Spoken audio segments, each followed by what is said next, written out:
नाथ भगवान की मूर्ति चांदखेड़ी की, जो एक ऐसा मंगल स्वरूप, ऐसी मनोज्ञता, जिसके दर्शन मात्र से ये मूर्ति कुछ करती नहीं है, लेकिन इसके दर्शन करने के बाद जो व्यक्ति जो करता है उसमें सब में सफल हो जाता है।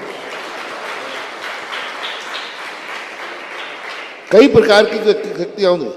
कई लोग तुम्हारे कार्य को करते हैं साथ में, चलो तुमसे नहीं बनता मैं किए देता हूं, तुमसे ये कार्य नहीं बनता है चलो मैं तुम्हारे साथ चलता हूं।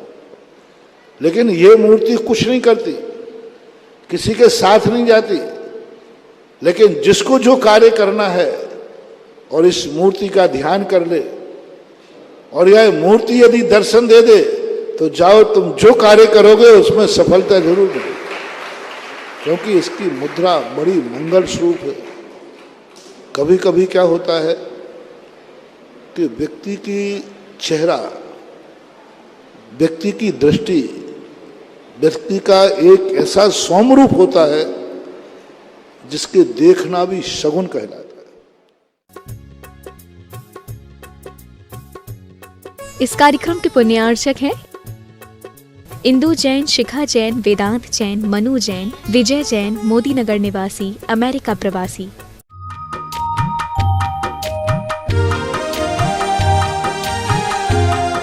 आप 5 कलश 51 माला के साथ आप अपने अपने पूरे परिवार की नाम शिलापट पर देकर आप उसमें धर्म लाभ ले सकते हैं।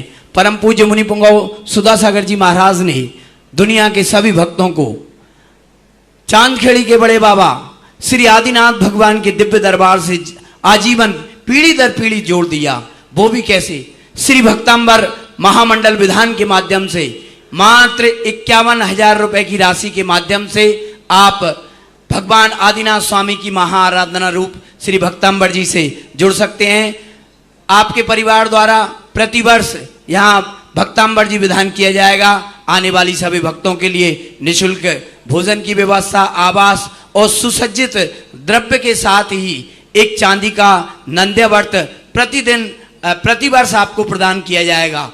साथ ही साथ पीढ़ी दर पीढ़ी यह आपके परिवार को यह सौभाग्य मिलता रहेगा। आप अपने परिवार को यह विरासत में देकर जाएंगे। यह ऐसा अनुपम कार्य पूज्य गुरुदेव के मंगलमयी आशीर्वाद से हो रहा है। जिन्हें भी बड़े बाबा के दिव्य दरबार से सीधा अपना कनेक्शन जोड़ना है, पूज्य गुरुदेव कह रहे थे आपका यहां से सीधा जुड़ाव हो जाएगा और जब आप याद करेंगे बड़े बाबा आपके पास होंगे। ऐसे श्री भक्तांबर विधान में आप सम्मिलित होकर यह सौभाग्य अर्जित कर सकते हैं। आप सौभाग्य अर्जित कर सकते हैं भक्ति कलश के माध्यम से। भक्ति कलश के माध्यम से आपको अनेक कार्य एक साथ मिलेंगे और ऐसे सौभाग्यशाली क्षणों के लिए भी आप 1 कलश 11 माला के साथ यह सौभाग्य ले सकते हैं। साथ ही बड़े बाबा की शांति धारा, सर्वोपरि शांति धारा, दिव्य मंत्रों से परम पूज्य मुनि पुंगव पंच परमेष्ठी की शिलाएं 5 शिला जो 21,000 रुपए की राशि के साथ आप ले सकते हैं। आइए हम चलें जिज्ञासा की ओर। पौराणिक प्रक्षिणा स्वाध्याय विलयम श्री कायुष सर्गम करो।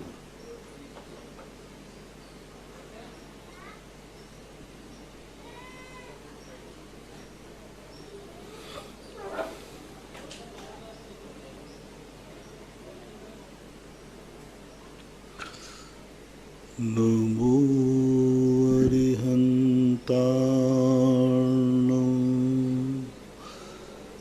नमो सिद्धार्णं नमो आयर्याणं नमो वज्रायाणं नमो लोये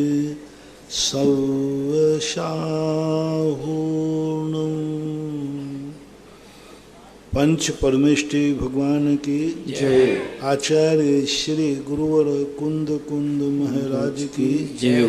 आचार्य श्री गुरुवर विद्यासागर जी महाराज की जय।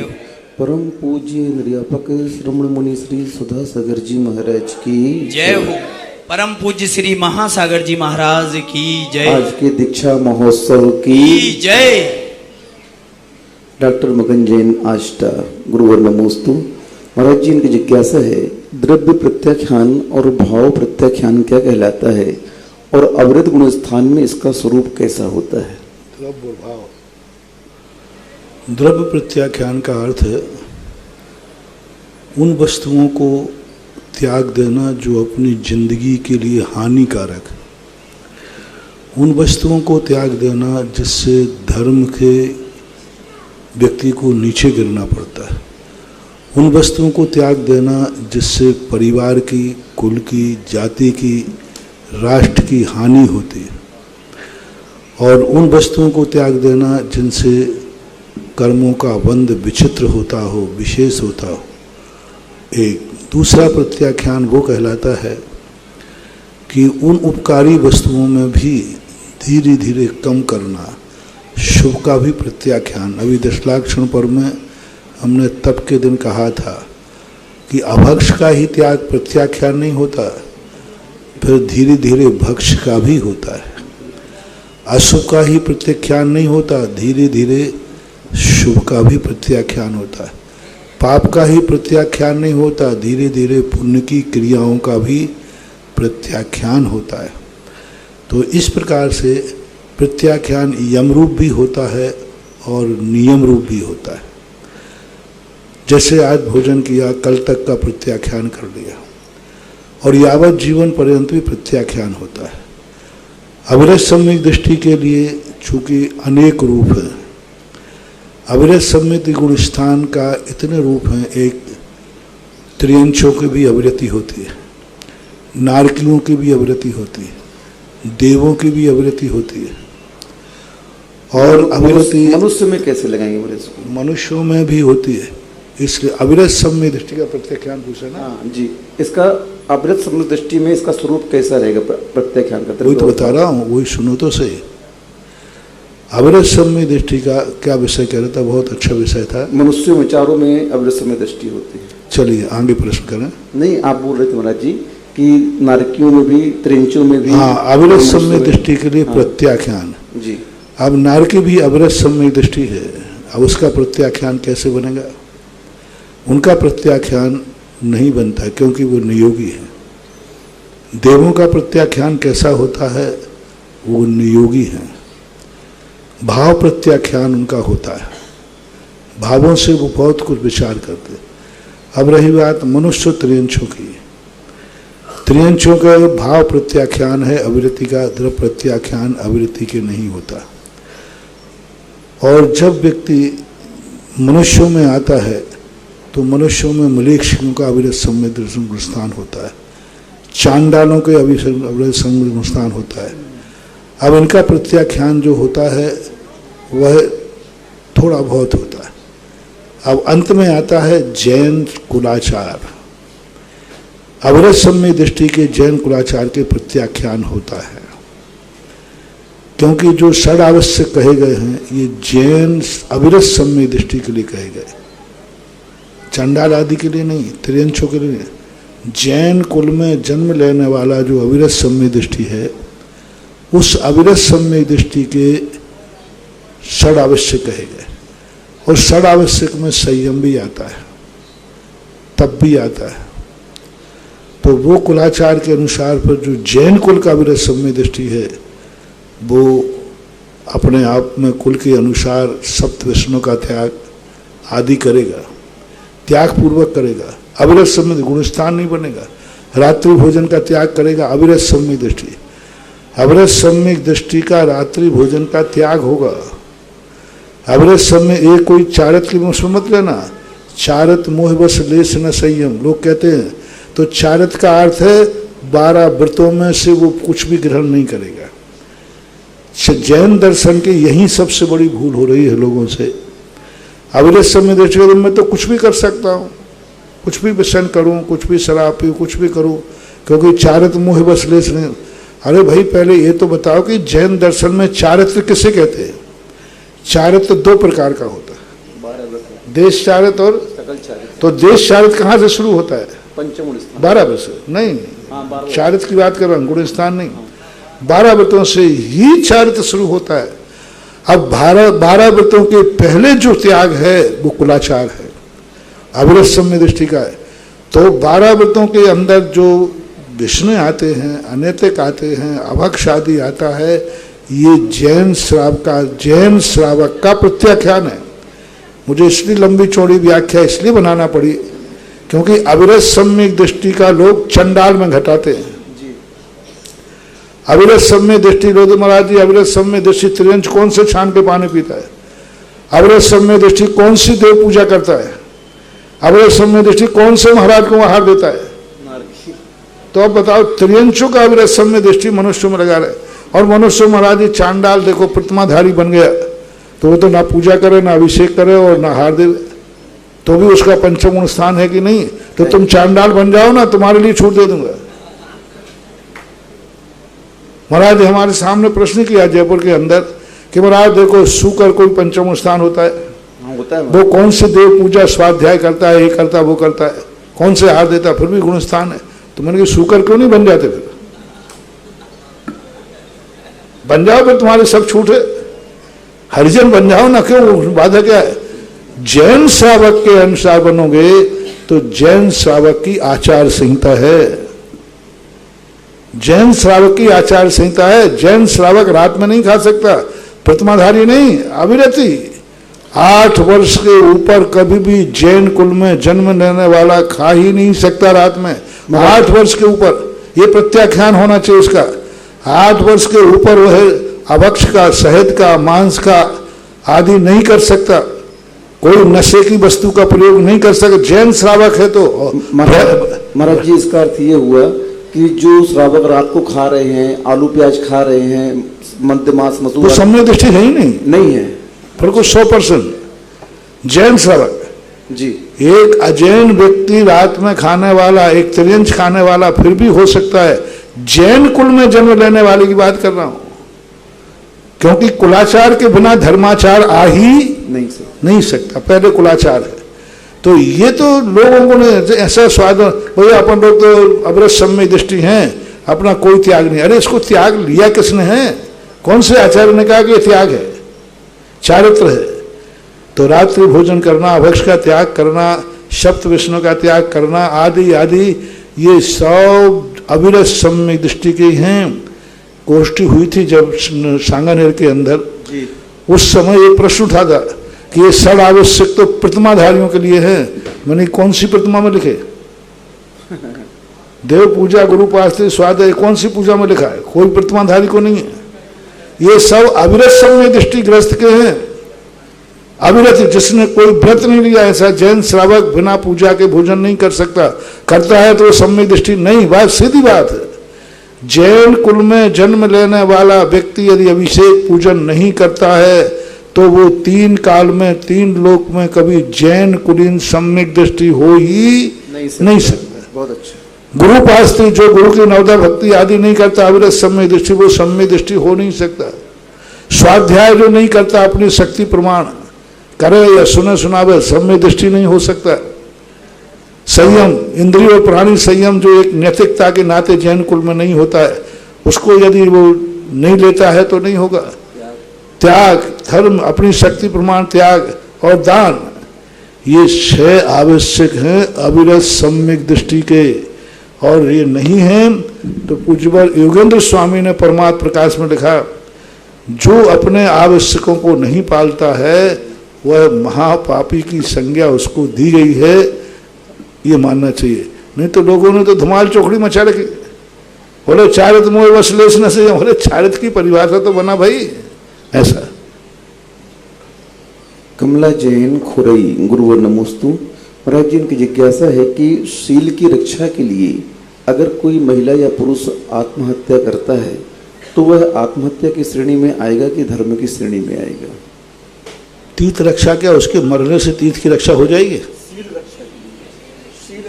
हाँ, शील की यदि रक्षा करता है तो आत्महत्या के अंतर्गत नहीं आएगी, क्योंकि पहले बहुत सारी सतियों ने जौहर किया है अपनी धर्म की रक्षा के लिए। चित्तौड़गढ़ के अंदर 45,000 कितने 16,000 स्त्रियों ने जौहर किया था। महारानी पद्मिनी के साथ में, कर्णावती के साथ में, तो ये आत्महत्या के अंतर्गत नहीं आएगी। प्रियंका कुलभूषण उदगीकर जैन, लातूर महाराष्ट्र। गुरुवर नमोस्तु। महाराज जी, इनकी जिज्ञासा है, काल द्रव्य के प्रभाव से जीव द्रव्य को बचना संभव है क्या? काल द्रव्य के प्रभाव से जीव द्रव्य को बचना संभव है क्या? एक द्रव्य दूसरे द्रव्य का कुछ करते ही नहीं। काल द्रव्य तो मरने वाले को मरने में सहायता करता है, जीने वाले को जीने में सहायता करता है, ना वो जिलाता है और ना वो मारता है। बस वो तो कहता है मरो तो मैं तुम्हारे साथ हूँ, जिंदा रहो तो तुम्हारे साथ हूँ। जिंदा रहो तो घड़ी चल रही है, मरोगे तो घड़ी चल रही है। घड़ी ना मारने वाली है ना जलाने वाली है, गलत बात। काल लब्धि की लोग परिभाषा नहीं समझ पा रहे।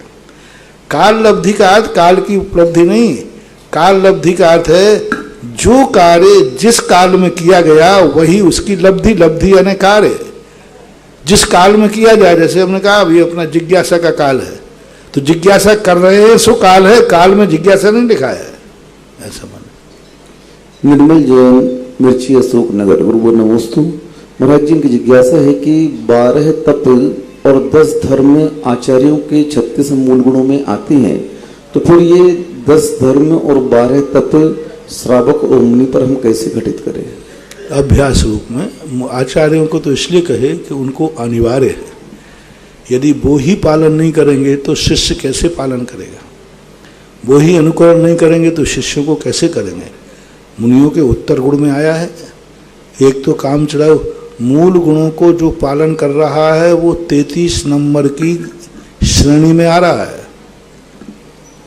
मूल गुणों को जो पालन कर रहा है वो 33 नंबर में है। अब जिनको 33 नंबर से अधिक बढ़ाना है तो 12 तप और 10 धर्म धारण करना ही पड़ते हैं।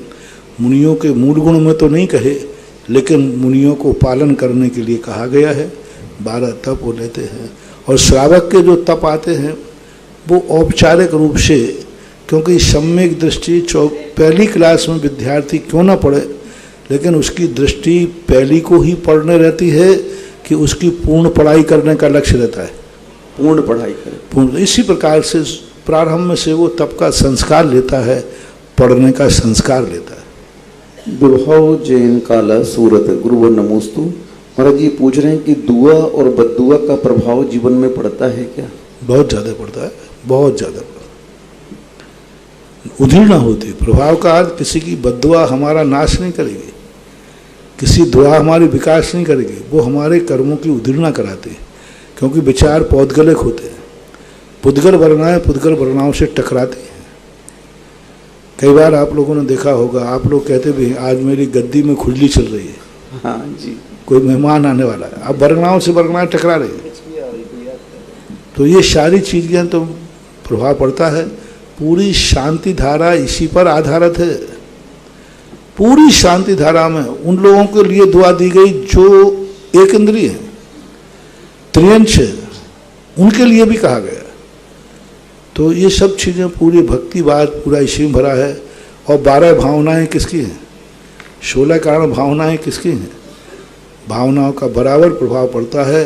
भावना अपन कितने बार सुखी रहें सब जीव जगत के, कोई कभी ना घबरावे, ये क्या है? भावना ही तो है। ऐसा महाराज जी पूछ रहे हैं कि शिखर जी की टोक जो बनी है उनका नाम किसने रखा है? जो नाम रखे गए टोक के, शिखर जी के टोक के? शाश्वत अविनाशी। एक अज्ञात प्रश्न है महाराज जी, ये पूछ रहे हैं कि आपके मुख से शांति धारा सब कोई कराना चाहता है।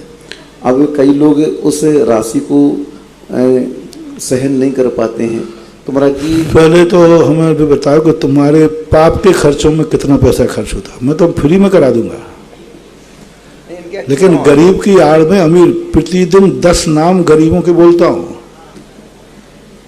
प्रतिदिन 10 नाम उनके बोलते हैं जिनके फोकट में है, लेकिन 10 में से 5 नाम उनके बोलता हूँ जो गरीब लिस्ट में अमीरों के नाम लिखे रहते हैं। क्योंकि आजकल जानता तो मैं सबको, मैंने कहा हर ऐसा एक भी दिन नहीं गया, 25 साल हो गए जिस दिन किसी ना किसी गरीब का नाम न बोला हो। न बोला हो। कोरोना में तो पूरी लिस्ट आती थी, 50 अब लेकिन हम गरीबों के साथ में अमीरों के नाम आते हैं। अरे मैंने कहा भैया तू तो लेके कर सकता है, लेकिन अब क्या करें। तो सबसे बड़ी समस्या ये है कि गरीबों को दी हुई छूट में अमीर सबसे पहले शामिल हो जाते हैं, गरीब तो छूट जाते हैं। दूसरी बात है, आपके पापों के लिए पैसा है। एक होटल में जाओगे हजारों रुपया मिटा दोगे, घूमने जाओगे 2-5 लाख यूं मिटा के आ जाओगे। दुनिया भर के कार्यों के लिए पैसे की बात नहीं सोचते आप। और जब धर्म की कार्य, यहां तुम्हें शांति धारा मिल रही और तुम्हारा पैसा मंदिर में लग रहा है, मंदिर का विकास हो रहा है, तीर्थ का विकास हो रहा है, एक टिकट में 2-2 मजे। और जो तुम बाजार में पापों में खर्च करके आए तो वो पाप नहीं जा रहा है, तुमने पाप किया और जिसको दिया वो भी पाप ही करेगा। तो विचार करना चाहिए, धर्म कार्यों में हमेशा सोचना चाहिए कि जितना ज्यादा मेरा किसी बहाने से, ये सोचना चाहिए कि शांति धारा की मैं राशि दी, कितना अच्छा हुआ, इस निमित्त से जो पैसा पाप में जाना था वो मंदिर में, वैसे तो मैं देता नहीं, वैसे देता नहीं कि भाई तो मंदिर के लिए चलो सब लोग ऐसा करो, कल से फ्री करता हूं, सब लोग आकर के जितने लोग आएंगे सब लोग 1-1, 2-2 लाख रुपया रसीद कटाएंगे। हैं महाराज जी 11 रुपया ही कटाऊंगा। और शांति धारा, तो ये सोचना चाहिए किसी बहाने से, वैसे तो मैं देने वाला था नहीं, कम से कम शांति धारा के बहाने मेरा पैसा धर्म कार्य में लग गया, चला गया, ऐसा करना चाहिए। आप तो पापों का कम करना शुरू कर दो, सारे पाप कम कर दो, मैं सारी धर्म की क्रियाएं बंद करा दूंगा। मैंने कहा था ना कि मैं तो पंच कल्याणक 500 रुपये में कराऊंगा, तुम शादी 1000 रुपये में करना शुरू कर दो। जैसे जैसे तुम्हारे खर्च बढ़ते जाएंगे वैसे वैसे हमारे धर्म की बोली बढ़ती जाएगी, क्योंकि मैं तुम्हारा हित चाहूंगा। गंदगी बढ़ेगी तो नहाने का जल भी, गंदगी तो बढ़ती जा रही है। इतने मंदिर बन रहे, अरे कितने मकान बन रहे हैं, ये तो बताओ। रहते एक मकान में हो, कितने मकान हैं, कितने प्लाट हैं, कितने फार्म हाउस हैं, रहते एक मकान में हो, बैठते एक उसमें कार्य में हो, और लेकिन कितनी चीजों पर विकल्प करते हो। सारा संसार की तरफ देखो। आचार्यों ने कहा है अपने भक्तों को जितना ज्यादा जिस बहाने से बने, जैसे बने तैसे, इनके पाप की कमाई को पाप से मोड़कर पुण्य की तरफ लाओ।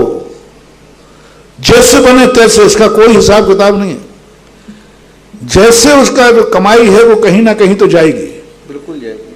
अब उसको किसी बहाने से धर्म की तरफ मोड़ो, जैसे बने मोड़ो। तो अब ये तो हमारे आचार्य ने आदेश दिया, गृहस्थों को सबसे पहले दान पूजा का उपदेश देने को कहा है। पैसा तो आया है, वो कहीं ना कहीं किसी में जाएगा, नहीं जाएगा तो तुम छोड़ के जाओगे। इससे अच्छा है अपने जीते जी अपने हाथों से किसी धर्म कार्य में लग जाता है तो अच्छा ही है। नीरज जैन, जबलपुर, गुरुवर नमोस्तु। महाराज जी ये कह रहे हैं कि आपके द्वारा प्रतिष्ठित सहस्पणीय पार्श्वनाथ की प्रतिमा जबलपुर में सुभाष नगर में रखी है। तो महाराज जी उस प्रतिमा के दर्शन के लिए लाइन लगी हुई है लोगों की, और आचार्य श्री को उस प्रतिमा की फोटो दिखाई तो आचार्य श्री ने पूछा ये प्रतिमा कहाँ है। तो महाराज जी समाज वाले आपका यह ऋण कैसे चुका पाएंगे, इतनी अच्छी प्रतिमा की आपने प्रतिष्ठा करके हम लोगों को। जबलपुर में बिजोड़िया पंचगणक में आपने सहस्पणीय पार्श्वनाथ भगवान की प्रतिष्ठा की थी, और उस प्रतिमा की अब लोग इतने दर्शन करने आ रहे हैं तीर्थ जैसा। सुभाष नगर जबलपुर की, सुभाष नगर जबलपुर। हाँ तो मूर्ति तो अच्छी होती है, बहुत बढ़िया मूर्ति होती है। और लोग क्या करते हैं, मूर्ति बनाने वाले बहुत हैं, सस्ते के चक्कर में पड़ करके ऐसी घटिया मूर्ति बनवा लेते हैं कि यहाँ भी थोड़ा पैसा तो बचा लेते हैं, लेकिन बाद में सब मटिया मेल हो जाता है। इसलिए मूर्तियाँ अच्छी बनाओ, सौम्य बनाओ। आजकल लोग बहुत विचित्र रूप से, मार्केट हो गया आपका, बस।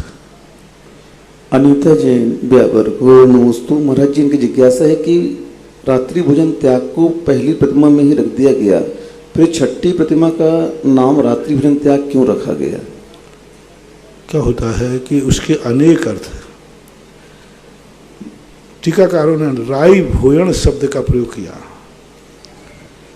यानी आगे ब्रह्मचर्य प्रतिमा आ रही है तो उनको अभ्यास कराया गया, कम से कम तुम दिवस में अपने परिणामों को निर्मल रखना, इस प्रकार का। अब कहीं कहीं आचार्यों ने उसको रात्रि भोजन शब्द भी लिया है, तो परिस्थितियां ऐसी थी उस समय कि रात्रि में किसी न किसी प्रकार से अनुमोदना होती थी अकाल के समय। तो अब कोई कारण से रखा हो, क्योंकि कई साधु लोग रात्रि में भोजन ले जा करके फिर दिन में जंगलों में खाते थे और अपने आप को जैन साधु कहते थे।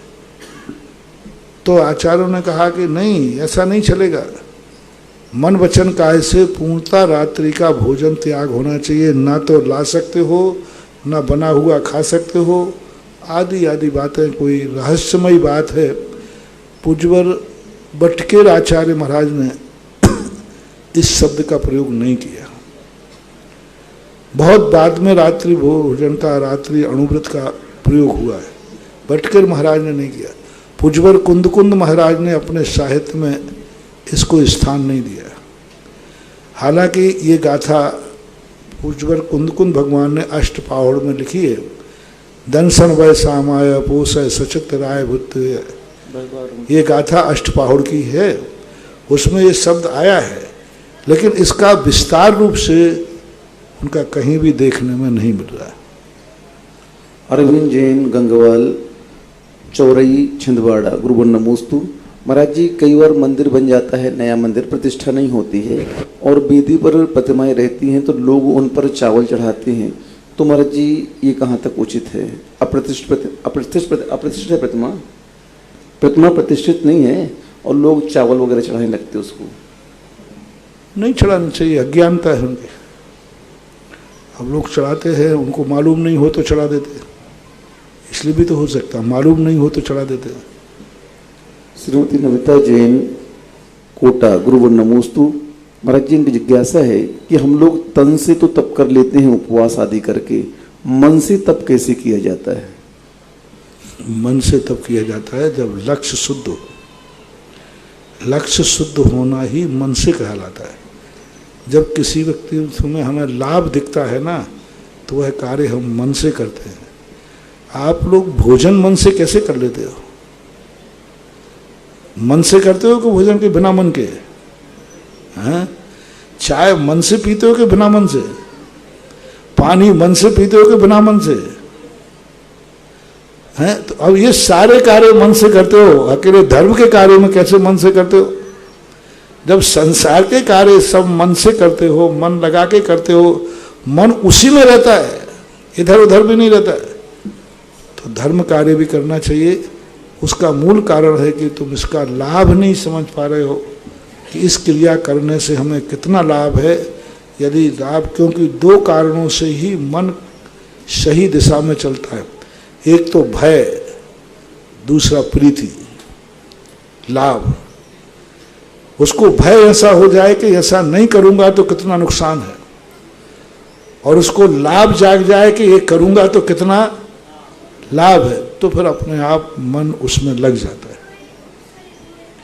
दिगंबर मुद्रा धारण किए बिना न तो आज तक कोई सिद्ध हुआ है और नहीं हो सकता है।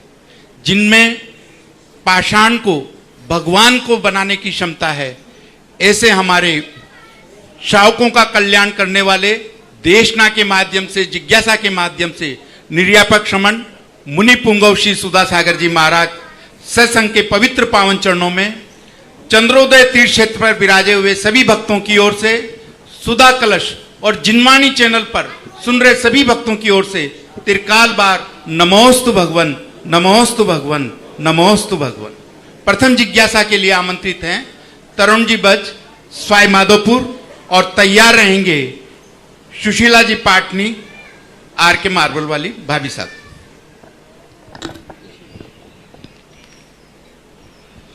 मेरे गुरुवर मेरे भगवान के चरणों में कोटि कोटि नमोस्तु नमोस्तु नमोस्तु। महाराज श्री, मेरी एक जिज्ञासा है। चांदखेड़ी में जो महावीर भगवान पहले नीचे विराजमान थे, आपने सन 2002 में उन्हें ऊपर विराजमान किया।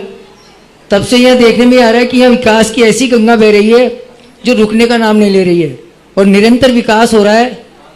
तो ऐसा क्या अतिशय है महाराज जी कि वो मूर्ति में अपन 2002 में जब से ऊपर विराजमान हुई है तभी से विकास बढ़ता जा रहा है महाराज जी।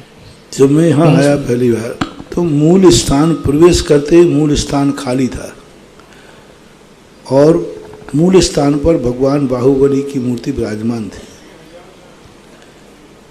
मैं कई इस दिनों तक इस संबंध में सोचता रहा कि इसकी शुरुआत कहाँ की जाए, कौन सी सबसे बड़ी बीमारी दोष निकाला जाए कि इसका विकास का रास्ता खुले।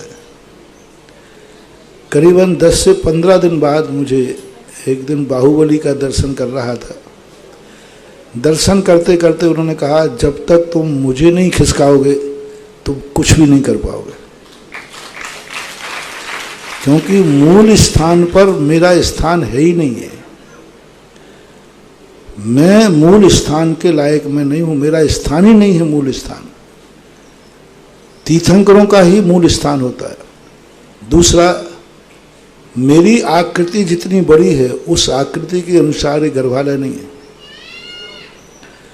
तो अब शुरुआत में तो हमारा इतना ज़्यादा उस समय कमेटी भी हुक्म काका जैसी कमेटी बलजोर नहीं थी, बलवान नहीं थी कि एक इशारे पर कुछ भी कर बैठे। अब कोई उस समय ऐसा था नहीं ज़्यादा। तो मैंने एक दिन कहा कि ऐसा करो कि एक आदिनाथ भगवान की मूर्ति बाजू में बैठी है। मैंने कि बाहुबली को तो खड़े रहना दो, इनके आगे एक मूर्ति अपन रख देते हैं जिससे आते ही तीर्थंकर का दर्शन हो। बस एक कमल यहीं पुराना पड़ा था, उस पर जैसे मैंने आदिनाथ भगवान को बैठाला तैसे ही विकास के द्वार सब खुलना शुरू हो। छोटे सा किया, कुछ नहीं किया था, कमल पुराना पड़ा था उस पर रख दिया। मैंने कि भगवान बैठ जाओ। तो आदिनाथ भगवान अभी बाजू में बैठे हैं, सफ़ेद मूर्ति थी इतने से। उसके बाद वो बैठते बैठते फिर अंत में बाहुबली को भगवान को अलग से स्थान दिया। अब उस स्थान के योग्य वस्तुतः ये जो स्थान था ये चंद प्रभु का स्थान था। चांदखेड़ी सबसे पहले चंद प्रभु के नाम से जानी जाती थी। मुगलों के समय पर ये जमीन जायदाद जमीन दान दी राज दरबार ने। उन्होंने लिखा है चंद प्रभु देवी के लिए यह जमीन समर्पित की जाती है। देरा बोलते मंदिर को, चंद प्रभु देहरा के लिए। ये कागज मुझे लिखा हुआ मिला और आज भी इसमें चंद प्रभु के नाम से है जहां मंदिर बना हुआ है, देहरी के नाम। तब मैंने कहा कि चंद प्रभु की बात, फिर जब भूगर्भ के चंद प्रभु भगवान मिले तो वो भगवान ठीक इसी गर्भालय के चंद प्रभु भगवान हैं, ऊपर वाले। पूरा गेट का नाप तौल पूरा जोग वास्तु से होता है, सब कुछ फिट बैठता है। इसका अर्थ है कि प्रारंभ में वह चंद्रप्रभु भगवान जहाँ भी महावीर स्वामी हैं वहाँ विराजमान रहे हैं, वर्षों तक वहाँ विराजमान रहे। उन्हीं के हिसाब से इस मंदिर के गर्भालय को बनाया गया, उन्हीं के हिसाब से बनाया। किसी कारण से फिर जब असुरक्षा की बात आई तो चंद्रप्रभु आदि भगवान को फिर भूगर्भ में नीचे स्थापित किया गया और यहाँ स्थान को खाली कर दिया गया। आप लोगों ने देखा होगा कि आदिनाथ भगवान नीचे बहुत आगे बैठे हैं, ऊपर जाओ तो वहाँ दरवाजे पे पड़ता है उनका सिर, और महावीर स्वामी पीछे हैं। पर वही रहस्य का विषय है कि पीछे खाली है और भगवान आदिनाथ आगे है। शिखर पीछे वाली मूर्ति पे बनी, आगे वाली मूर्ति पे आदिनाथ भगवान के ऊपर कोई शिखर ही नहीं थी। बाहुबली जहाँ थे वहाँ पर शिखर थी, जहाँ भी महावीर स्वामी। उन्हीं रहस्यों से हम बड़े रहस्य तक पहुँचे थे। तो कुछ ऐसी है, महावीर स्वामी को फिर एक स्थान पर अग्निकोण में बैठे हुए थे, उनको ऊपर लाए। ऊपर कैसे लाए आप खुद मूर्ति को देखना और चारों तरफ के दरवाजे देखना। अब कैसे लाए थे ये मेरा ही जी जानता है। जय हो प्रभु, जय हो प्रभु। और कैसे आए भगवान ऊपर, कल्पना करें जीना, पहले जीना कैसे थे, कितने छोटे थे, कैसे आए क्या आए। और लेकिन जब से हुआ तब से चांदखेड़ी का रूप अपने आप में निखर रहा है, क्योंकि अब प्रवेश करते ही सबसे पहले हमें आप महावीर स्वामी का दर्शन होता है। नमोस्तु महाराज जी। मुनि श्री ने, निर्यापक श्रमण ने जैसा आज हमारा रहस्य से रहस्य बताया, ऐसे ऊपर के जहां महावीर भगवान विराजमान है, अलौकिक प्रतिमा, मन का दर्शन करते ही मन के अंदर गदगद हो जाता है। ऐसे ऊपर के मंदिर, पूरे मंदिर के अंदर आज हमने फिर एक अतिशय देखा। हमारे श्रेष्ठी श्रीमान पदम कुमार जी, राजेंद्र कुमार जी, हुकम जैन काका, प्रकाश जी, वैभव जी, प्रतीक, तक्ष हरसोरा परिवार को आज पुण्य सहयोग मिला मुनिश्री के पड़गान का। इस पावन अवसर पर पूरे परिवार ने जो है मुनिश्री की पाद प्रक्षालन और पूजा का सौभाग्य प्राप्त किया।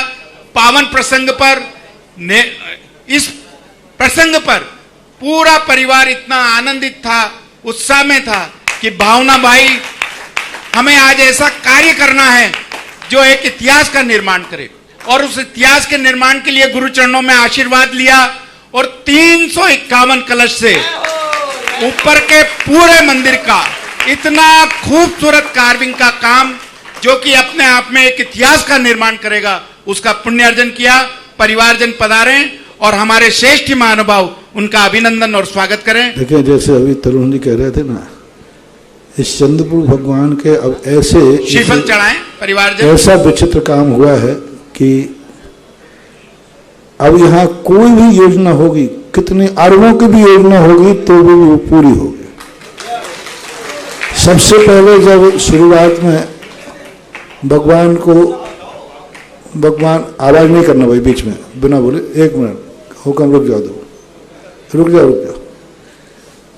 जब सबसे पहले देखो कितना बड़ा इतिहास प्रसंग आया है तो कुछ बातें याद हो जाती है। जब मैं पहली बार भगवान को देखा, भगवान जमीन में थे, मुश्किल से जमीन से 9 इंच। जितने लोग अभिषेक करते थे नियम से पैरों से टकराते थे और पीछे बोल टाइल्स लगा था। मुझे कहने में बहुत शर्म आती है, जो लेटरिन बाथरूम में भी नहीं लगाते आप, और वो नाम ही जाना जाता है बाथरूम टाइल। वो पुरानी फोटो देखना, वाइट टाइल छोटे छोटे, वो उनको देख करके मेरे लिए आते ही एकदम ऐसा लगा कि मैंने कि भगवान क्या बात है।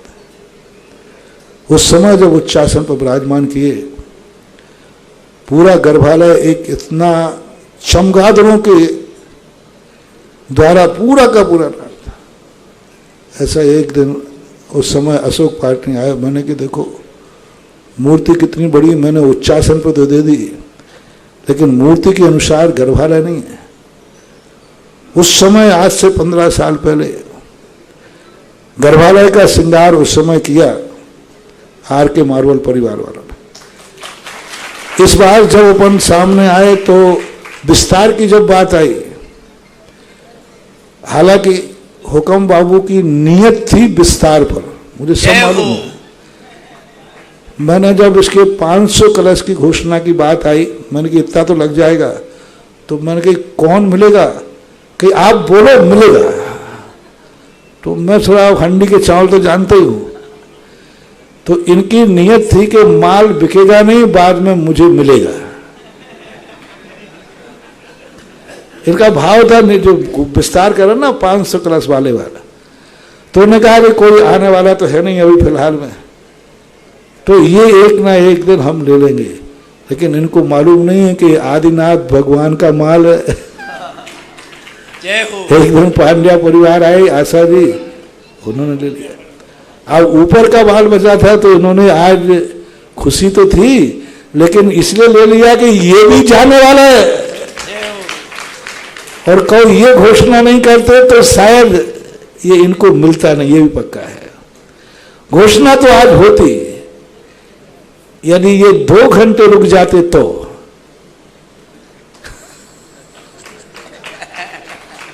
इन्होंने सोचा कि कहीं ऐसा नहीं हो जाए कि माल चला जाए, तो जल्दी जल्दी ले लिया। अब मंदिर का एक ऐसा रूप, मेरा तो एक ही भाव है, हमारे सब मंदिर अकृत्रिम चैत्यालय जैसे लगे। जय हो जय हो जय हो। जैनी का मंदिर हो अकृत्रिम चैत्यालय जैसा हो, देवों को भी विकल्प आ जाए कि ये कृत्रिम चैत्यालय कृत्रिम जैसे कब से बनने लगे। और मेरा ये विश्वास है, जितना जितना तुम मंदिरों का वैभव बढ़ाओगे, उतना उतना तुम्हारा भी वैभव बढ़ेगा। और जिन जिन ने मंदिरों के वैभव बढ़ाए हैं, आज उनके वैभव भी बड़े हैं, इसमें कोई संदेह नहीं है। एक व्यक्ति ने कहा कि बोले महाराज जी 1994 के बाद आपने राजस्थान के लोगों के अरबों रुपया खर्च करा दिया। मैंने कि अरब नहीं बोलना, अरबों बोलना। हाँ, 100 करोड़ की आज हमारे यहाँ कोई एक एक क्षेत्र है 100 करोड़ के, 140-40 तो मैंने कहा ये बात तो मैंने खर्च कराया है। तो मैंने 1994 से आज तक हिसाब पूरा लगा लिया। बोले महाराज पूरा हिसाब है। मैंने कि बिल्कुल इस खर्च के लिए मैं जिम्मेवार हूं, इस खर्च के लिए मैं जिम्मेवार हूं। अब ये और बता दो 1994 के बाद इस राजस्थान ने कितना कमाया है, वो हिसाब और मुझे दे दो। खर्चा मैं तुम्हारा वापस करूंगा, तुम 94 के बाद की आमदनी तुम यहां जमा करा दो। जो 1994 के बाद राजस्थान ने जो कमाई की है, सब लोग उस कमाई का हिसाब दे दो, और जितना हमने खर्च कराया है वो तुम वापस ले लो, और बाकी सब यहीं छोड़ जाना। परसेंटेज किसका जाना आएगा, बोल दो ना सही सही। खर्चा की आमदनी का, तुम धर्म बढ़ाओगे तुम बढ़ोगे, तुम बढ़ोगे तो धर्म बढ़ेगा। मैं तो हमेशा चाहता हूं हमारे जैनी का सदा हाथ कैसा रहे, ऐसा नहीं, ऐसा रहना चाहिए। जय हो जय हो। और लेकिन ये हाथ कब संभव होगा, जब तुम्हारा दान में हाथ यूं रहेगा तो आपका हाथ सदा यूं ही रहेगा, नहीं तो कब यूं हो जाए। तुम हमेशा, तो ये बहुत बड़ी चीज है। एक ऐसा चैत्यालय, ऐसा मंदिर, महावीर स्वामी का मंदिर भी ऊपर का भी ऐसा ही सुंदर बने जैसे नीचे का बन रहा है। नीचे का बन चुका, गर्भाला तो बना ही है। आगे जो कल्पना मेरी है कि चांदखेड़ी के तलघर में जाते ही अभी भी लोग देखो एकदम भाव विभोर हो जाते। साथ सुबह तो बहुत भीड़ रहती है, कभी कभी दिन में जा पाता हूँ, क्योंकि लोग रहते हैं तो हम सोचते हमारे जाने से डिस्टर्ब होगा, छोटा सा स्थान है। ऐसा लगता है कि वहाँ दिन में मूर्ति को देख करके बहुत लोग, तो ऐसे ही ऊपर भी लगना चाहिए। अब अपने पास कमी नहीं है तो अपन भगवान को भी क्यों गरीबी में गुजारे चलाएं। भगवान अमीर होगा तो अपन आप लोग अमीर हो गए, और आप लोग अमीर होगा तो मंदिर भी अमीर होगा। और मैं अनुरोध करूंगा हरसौरा परिवार से श्री राजेंद्र कुमार जी, प्रकाश जी, हुकुम जी, हरसौरा परिवार, पूरा हरसौरा परिवार आदरणीय भाभी जी और आकर श्रीफल चढ़ाकर आशीर्वाद ले रही हैं।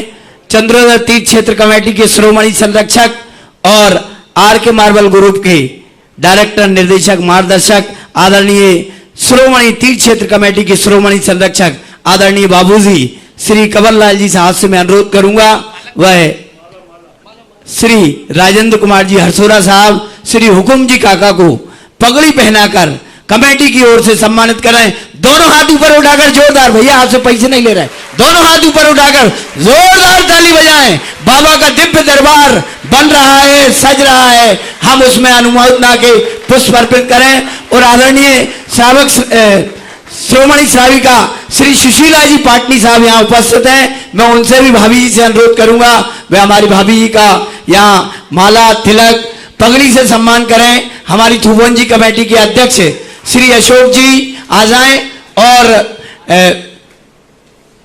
सवाई माधोपुर कमेटी के अध्यक्ष भी यहाँ उपस्थित हैं, तरुण जी, वह भी आ जाएं। हुकुम काका को माला पहनाकर सम्मानित करें। ईसरवाड़ा कमेटी के उपाध्यक्ष आदरणीय एसपी ग्रुप से भैया आए और सम्मान करें। जोरदार तालियों से हम पूरे परिवार का अभिनंदन कर रहे हैं।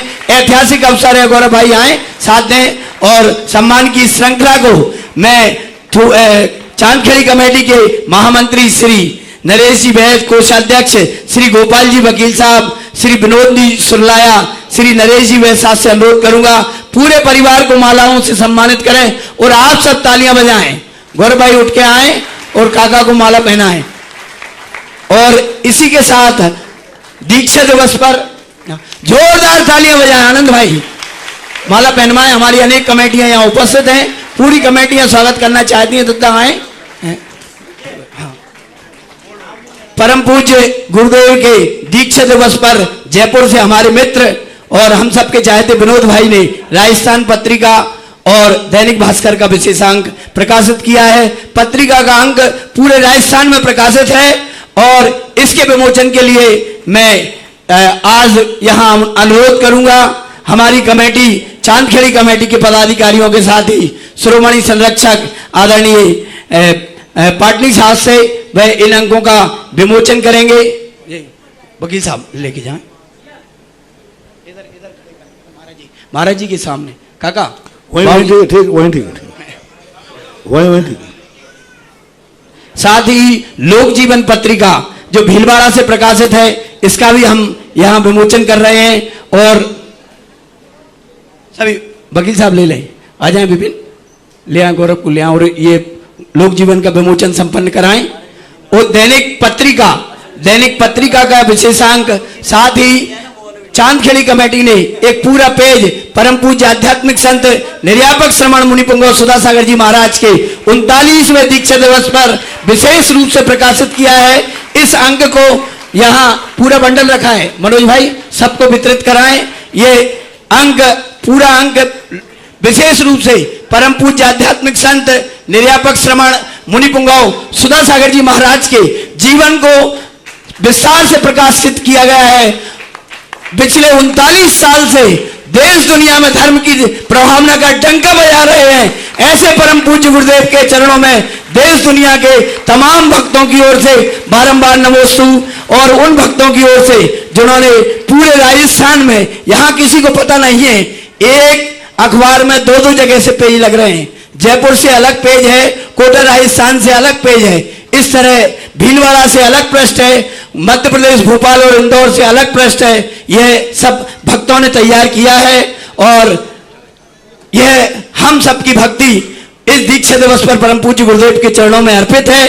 हम सब देश दुनिया के सारे भक्त जो जिज्ञासा को प्रतिदिन सुनकर आनंद लेते हैं, परम पूज्य गुरुदेव के चरणों में नमोस्तु अर्पित करते हुए मैं सुशीला जी पाटनी से अनुरोध करूंगा जिज्ञासा के लिए वो तैयार रहें। विपिन सिंगाई महामंत्री छुवन जी कमेटी, पूरी कमेटी एक साथ खड़ा हो जाए। नमोस्तु महाराज श्री जी। महाराज जी, हमें अपनी कर्म निर्जा के लिए क्या करना चाहिए और निर्जा कम किसकी होती है और ज्यादा किसकी होती है? निर्जरा का सबसे बड़े परिणाम है कि अपने मन वचन काया की प्रवृत्ति, जो योगन की चपलाई, ताते हुए आश्रव भाई, आश्रव दुखकार निवेरे, बुद्धिवंत तिने निवेरे आदि ऐसा शब्द कहा। तो मन वचन काया को जितना अपन रोकते जाएंगे, अपनी इच्छाओं पर जितना विराम लगाते जाएंगे, उतना ही संबर और संबर होगा तो निर्जरा तो होगी होगी। सबसे बड़ा है कि हमारी इच्छाएं कितनी सीमित हो पा रही। इच्छा निरोधो तपः और तपस्या निर्जराश्य।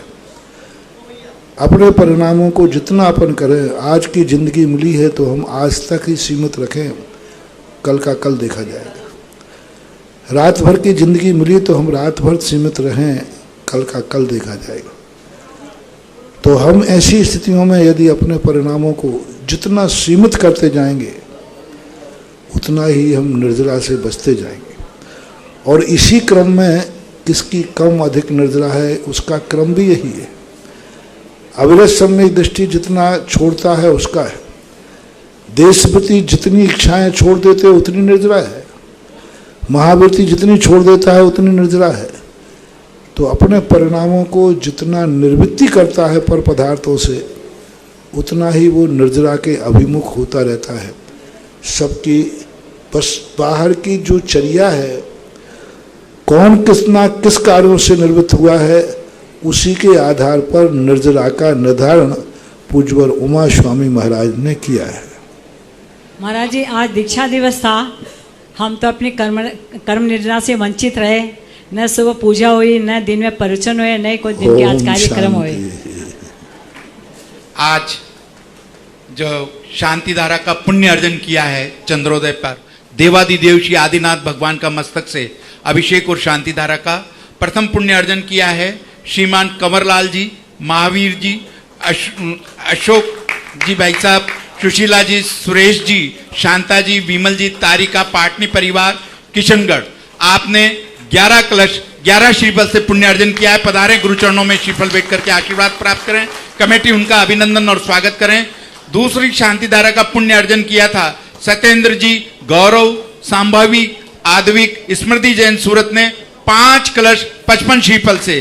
तीसरी शांति धारा का पुण्य अर्जन किया था विनोद जी, देवेंद्र, सुशीला, राकेश, मुकेश, कामरा परिवार सूरत ने। आपने भी 5 कलश 55 श्रीफल से शांति धारा का पुण्य अर्जन किया था। श्री मुकेश जी, रविंद्र जी, अजय, रमेश जैन दिल्ली वालों ने भी पुण्य अर्जन किया 2 कलश 51 श्रीफल से।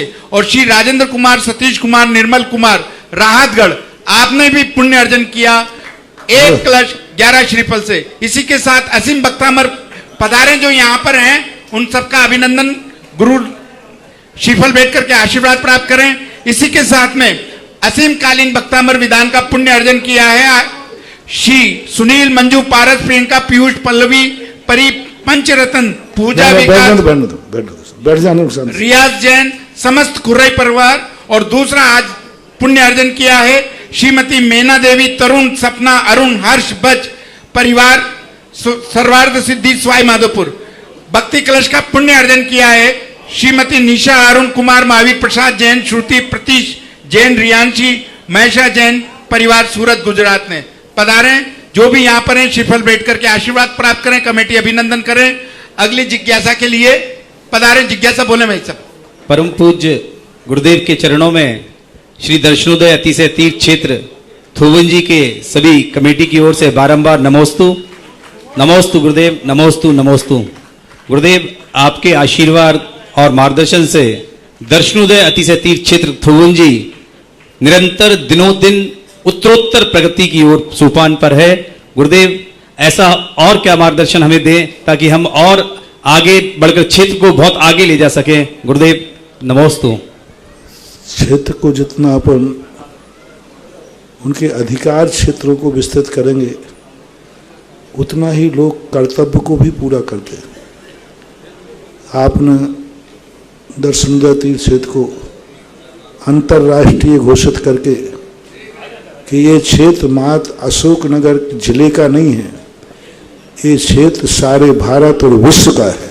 जय हो, जय हो, जय हो। जब तुमने इतना विशाल हृदय रख करके विश्व के लिए इतने अधिकार दिए, तो विश्व की वरणाएं, भक्तों की वरणाएं भी तुम्हारे सहयोग के साथ खड़ी हुई हैं।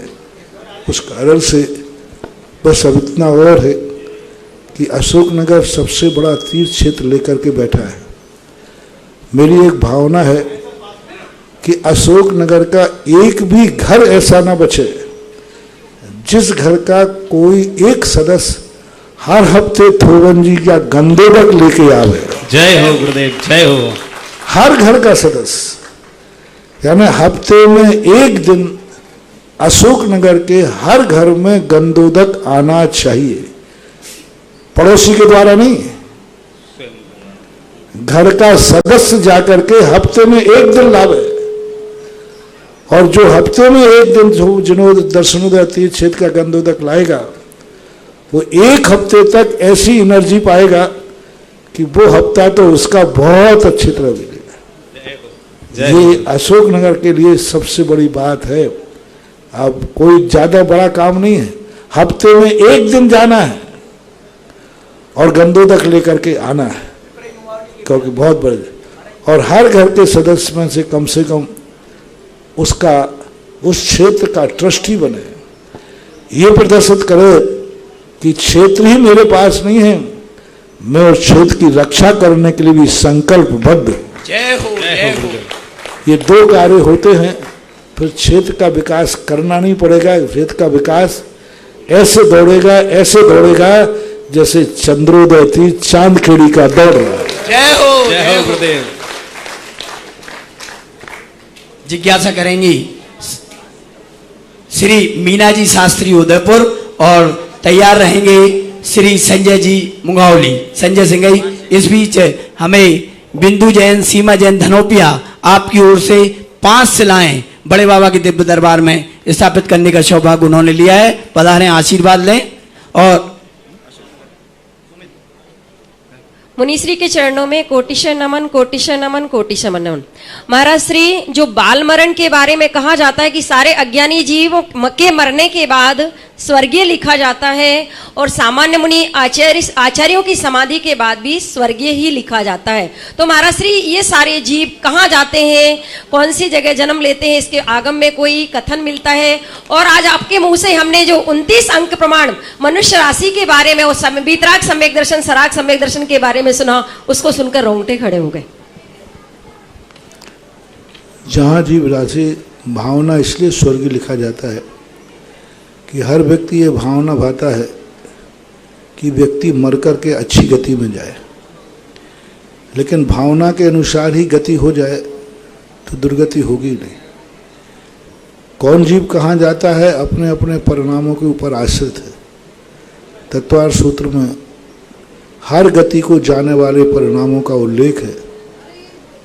जो जैसा परिणाम करता है वैसी गति को पाता है, लेकिन हमें सदा यही भावना करना चाहिए कि मरकर के स्वर्ग ही गया होगा।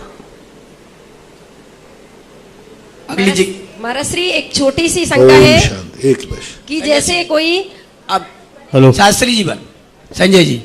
1988 से शंका समाधान के जनक जो गौरव मंगौली नगर को प्राप्त हुआ था, और आज पूरे देश में शांति धारा की अलग जगाने वाले निर्यापक महामुनिराज सुधा सागर जी महामुनिराज को नगर में विराजित पूज्य मुनि अजित सागर जी महाराज, एलक श्री विवेकानंद सागर जी महाराज और एलक दया सागर जी महाराज का कोटि सवार नमोस्तु निवेदित किया उन्होंने।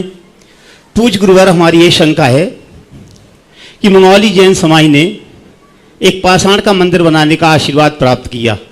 किन कारणों से, किन दोषों के कारण हम आज उसका फाउंडेशन का कार्य भी पूरा नहीं कर पा रहे हैं? आप यहीं से बैठ के ऐसा मंत्र पढ़ें जिससे कि हम अपने फाउंडेशन का कार्य पूरा कर सके। मुंगावली वो स्थान है जहाँ पूज्य गुरु आज्ञा से मैंने पहला चतुर्मास हुआ था अलग से, और 1988 के अंदर ये जिज्ञासा समाधान वहीं से शुरू हुआ था। उस समय ये तो थे ही नहीं, ये जो तुम्हारे टीवी वगैरह है ना, ये थे नहीं।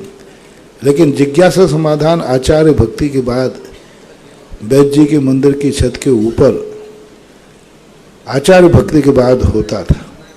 सन 1988 का शुरुआत वहीं से हुई, चतुर्मास भी पहला वही था। अब वहाँ की स्थितियों के संबंध में 88 से इतने साल हो गए, अब क्यों नहीं बन पा रहा है, क्या नहीं बन पा रहा है, न मेरा उपयोग गया है और न मैंने ज़्यादा समझा है। बस मैं तो यही जानता हूँ कि दो चीज़ों की कमी होती है। एक तो भावनात्मक संगठन, कलऊ एकता बलम। कलिकाल में यदि एकता है, पूरी समाज जिस दिन संकल्पबद्ध होकर, संगठित होकर एक कमर कस करके ठान लेगी, तो ये कोई चीज़ें असंभव नहीं है, सब सहज में हो जाएगी। एक विचार, एक आचार, एक संकल्प, लक्ष्य होना चाहिए, यह कार्य हमें पूरा करना है, तो हो सकता है। अब वैसे क्या परिस्थितियां हैं, क्या नहीं है, वो मैं कह नहीं सकता। भावनात्मक यही है कि सब लोग एक विचार से अपना आगे बढ़े तो कार्य हो जाएगा, अच्छा कार्य है। शिलाओं में एक नाम और आया है, सुमत कुमार कमलेश जी, कन्हैया ट्रेडर्स, कन्हैया कुमार अशोकनगर से 5 शिलाओं में 21,000 रुपए की राशि के साथ आप शिला भेंट कर अपना नाम यहाँ दे सकते हैं। आपका नाम जिज्ञासा समाज में सीधे प्रसारण में दिया जाएगा। जिज्ञासा रखेंगे श्री पदम जैन भोपाल और तैयार रहेंगी मनीषा जैन।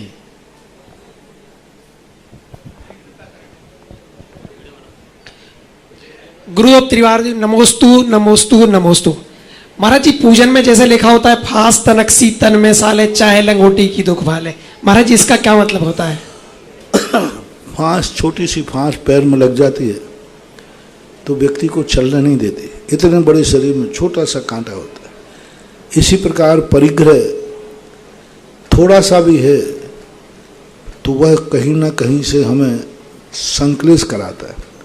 लंगोटी दिया कि उसकी एक कहानी है कि किसी ने कहा बाबा जी एक लंगोटी लगाने में कौन सा परिग्रह हो जाएगा, तो कोई कच्चे बाबा जी थे, उनने लगा ली। अब लंगोटी लगाने के बाद उनको रात में चिंता हो गई कि चूहा नहीं खा जाए, तो उन्होंने बिल्ली को पाल ली। अब बिल्ली म्याऊं म्याऊं करे तो दूध चाहिए था, तो गाय पाल ली। अब गाय की रक्षा कौन करे, तो रखवाली के लिए घरवाली। शादी कर ली, शादी कर ली तो बच्चे हो गए, बच्चे हो गए तो परिवार हो गया। अंत में उन्होंने कहा कहाँ से शुरू हुई थी कहानी? हाथ से है? एक लंगोटी ने पूरी गृहस्थी बसा दी। परिग्रह विग्रह मूल हेतु। छोटा सा भी परिग्रह बहुत बड़े महापरिग्रह तक भी पहुंचा देता है। व्यक्ति की सबसे पहले कोई ख्वाहिश नहीं रहती। जब जन्मता है व्यक्ति इतनी इच्छा होती है कि बस भूख लगी है, पीने को दूध मिल जाए, इससे ज़्यादा कुछ नहीं सोचता। कल्पना में भाव भी नहीं आता, बस जन्मते ही बस एक ही लगती है भूख लगी दूध मिल जाए, इससे ज़्यादा कोई सोचता नहीं। दूध पीते पीते थोड़ा बड़ा होता है तो फिर क्या चाहता है? खिलौना चाहता है। उससे बड़ा होता है तो कुछ नहीं, बस पढ़ने की लायक व्यवस्था हो जाए।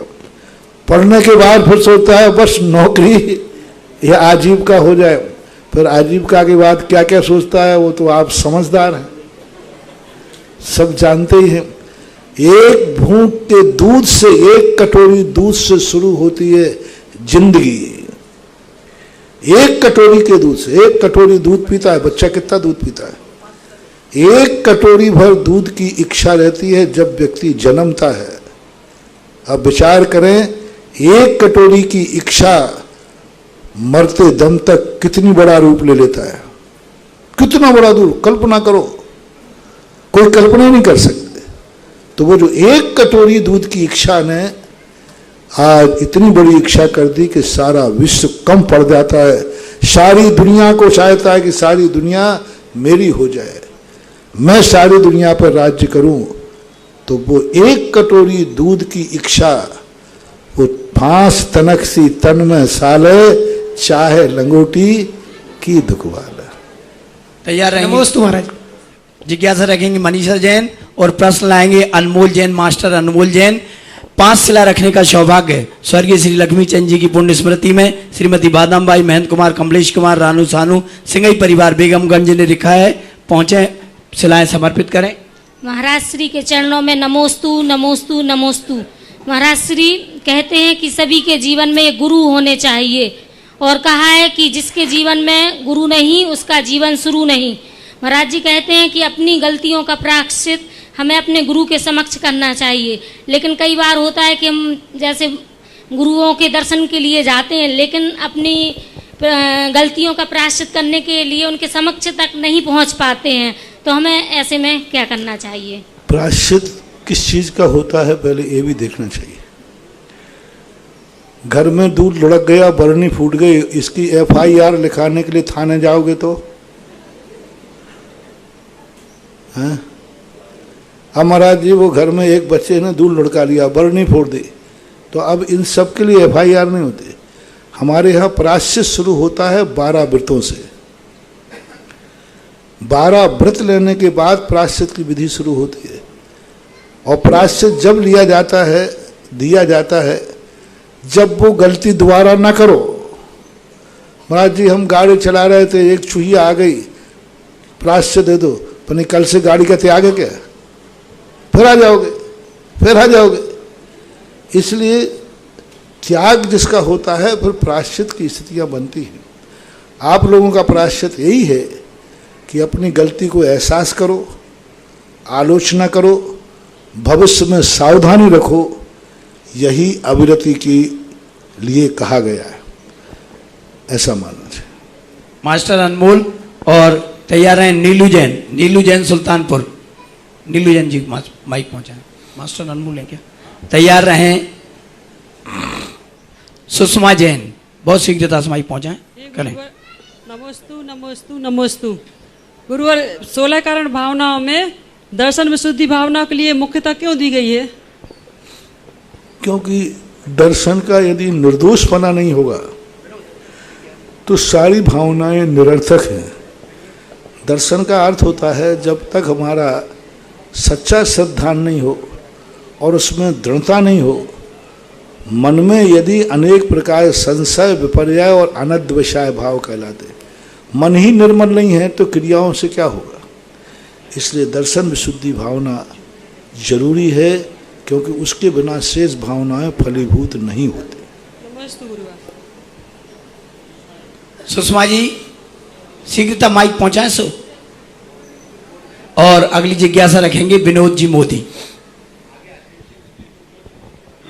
महाराज श्री के चरणों में कोटि सा नमोस्तु नमोस्तु।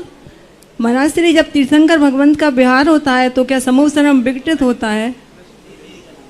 हाँ, समोषण जब होता है तो विघटित तो होता है, वो जलूस का रूप ले लेता है। समोषण एक अलग चीज़ है और जलूस अलग चीज़ है। बहुत सारे लोग जलूस वहाँ समोषण से चले भी जाते हैं, लेकिन वही जलूस का रूप लेता है। जैसे विमान जी निकलते हैं ना तो जलूस है, और जब अभिषेक के लिए बैठते हैं तो एक सभा का रूप ले लेता है, ऐसा मानना चाहिए। समोषण वो आकार तो विकसित हो जाता है, वो जलूस के आकार निर्मित हो जाता है।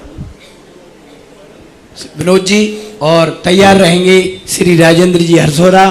तैयार रहेंगे आदरणीय श्रद्धेय अनीता दीदी। परम पूज्य निर्यापक श्रमण मुनिपुंगव श्री सदासागर जी महाराज के चरणों में श्री दर्शनोदय तीर्थ क्षेत्र कमेटी का बारंबार नमोस्तु नमोस्तु नमोस्तु।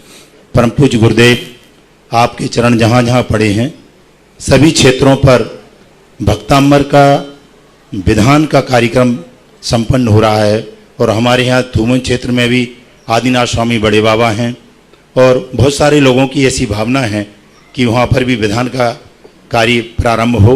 इस हेतु हमें दिशा निर्देश दें महाराज। हमने विधान के लिए आप लोगों से कहा भी था पहले, और भी दोस्तों, कि कम से कम ये असीम कालीन भक्तांबर है, ये जिंदगी में कभी बंद नहीं होना है। इसके लिए आपको पहले आजीवन सदस्य कम से कम 365 सदस्य आपको चाहिए।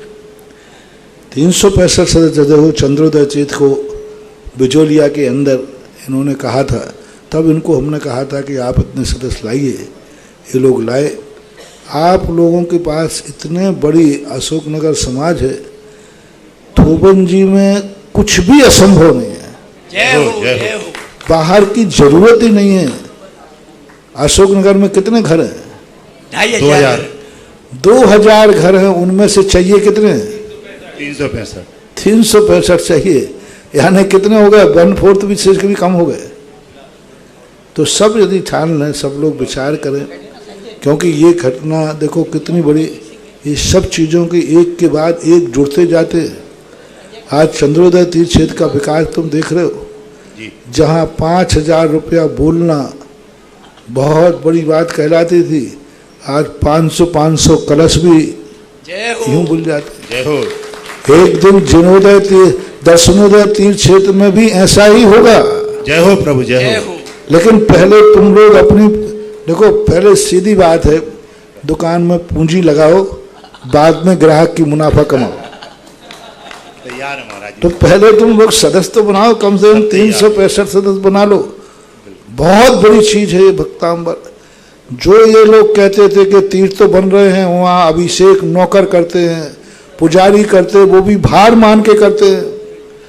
मंदिरों में अभिषेक पूजन करने वाले नहीं हैं।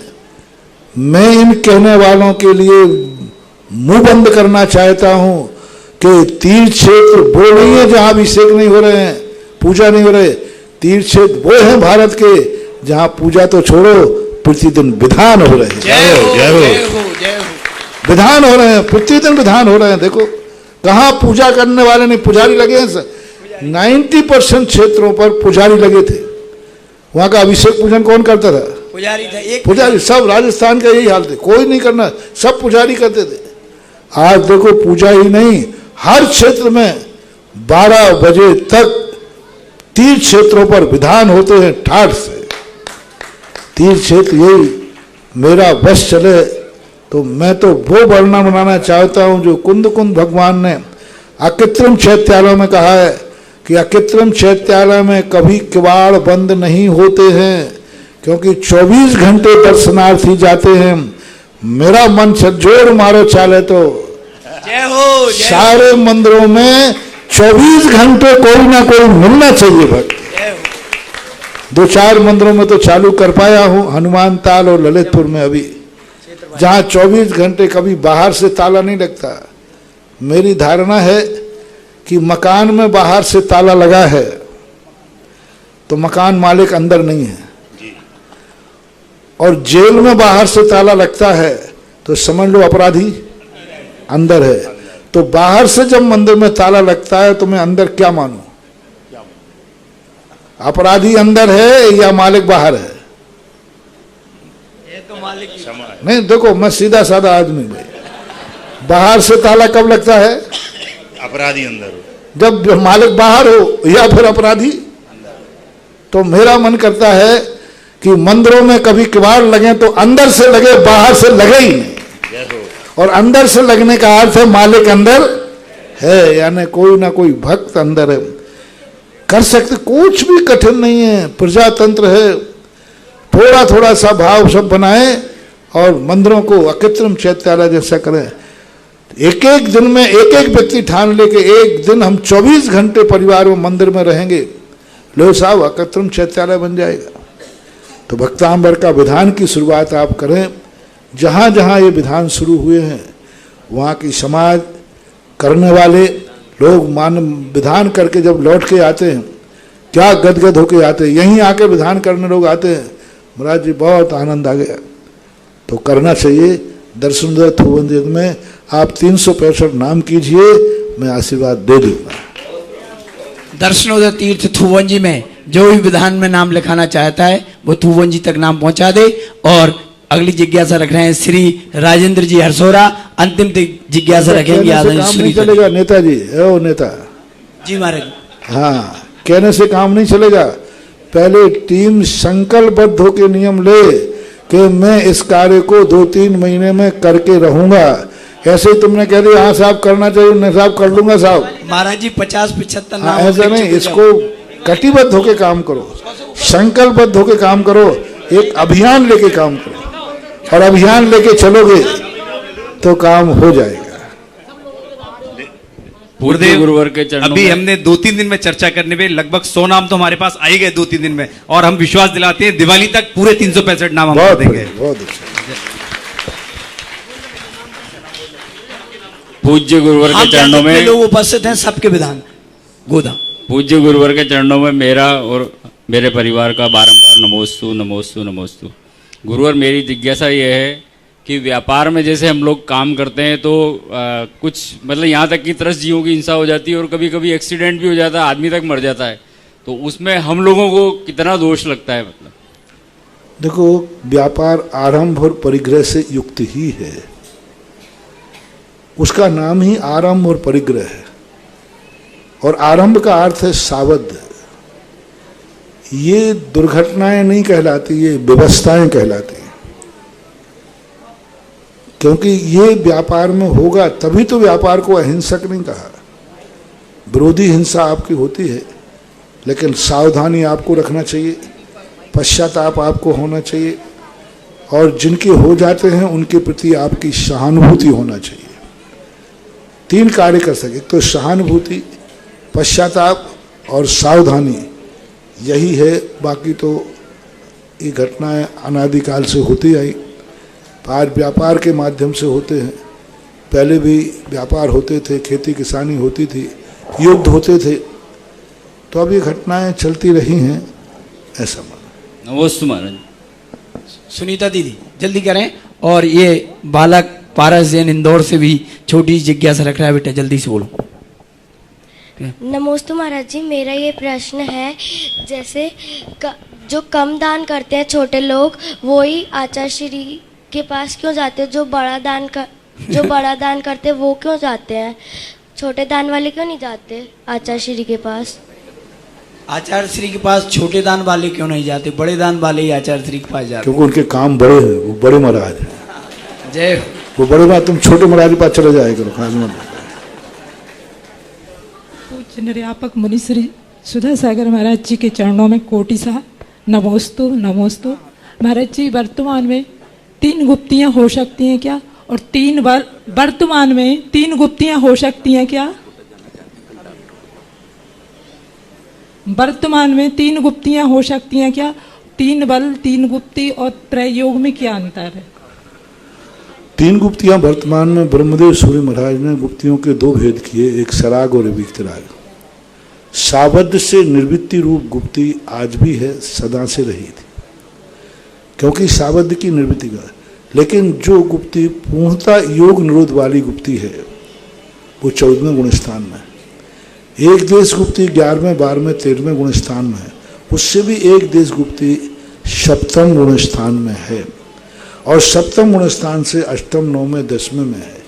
इसलिए आज ये तो निश्चित है कि जो प्रवृत्ति परक सावध निर्वृत्ति रूप गुप्ति है वो तो आज है ही। बल में और योग में अंतर होता है। मन वचन काय जो होते हैं ये योग कहलाते हैं।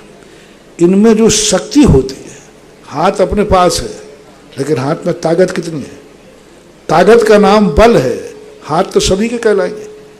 निर्बल व्यक्ति का हाथ भी हाथ है कि नहीं? सबके हाथ है, सबके हाथ है, लेकिन उनमें बल कितना है? तो बल को बोलते प्राण।